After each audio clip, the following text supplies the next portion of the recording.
তবে কিছু কিছু স্কলাররা বলেছে ছোট বাচ্চা যারা নিজেরা এখনো আয়াতুল কুরসি পড়ে সূরা ফাতিহা পড়ে নিজেদেরকে ফু দিতে পারে না, মা বাবা কতক্ষণ ফু দিবে? 2 বছরের বাচ্চা, 1 বছরের বাচ্চা, মা বাবা যখন ফু দেয় জিন পড়ি এসে ডিস্টার্ব করে না। মা যখন রান্না করে যায় ছোট বাচ্চাটারা এসে ডিস্টার্ব করে, আছে না নাই? তো এই ছোট বাচ্চা নিজে সূরা ফাতিহা পড়ে ফু দেওয়ার আগ পর্যন্ত, নিজে আয়াতুল কুরসি শিখে নিজেকে ঝাড়ফুঁক শিখার আগ পর্যন্ত ওই বাচ্চাদেরকে ফর দ্য সার্টেন পিরিয়ড, ক্ষণিক সময়ের জন্য তাবিজ দেয়া যাবে। অনেক মূর্খরা এগুলো বুঝতে চায় না। আমার এক আলোচনা নিয়ে অনেক জায়গায় তোলপাড় যে আজহারী সাহেব তাবিজের পক্ষে কথা বলেছে, ছোট বাচ্চাদের তাবিজের কথা বলেছে। কই পেয়েছে দলিল? ওরা পড়ে নাই। জাননেওয়ালার উপরও জাননেওয়ালা আছে, খেয়াল রাখতে হবে।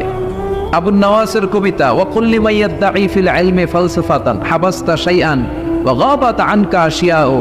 তোমার সামনে কেউ যদি দাঁড়িয়ে বলে আমি সব জানি, তুমি বৃদ্ধাঙ্গুলি দেখিয়ে বলো তুমি কিচ্ছু জানো না, তোমার জানার অনেক বাকি।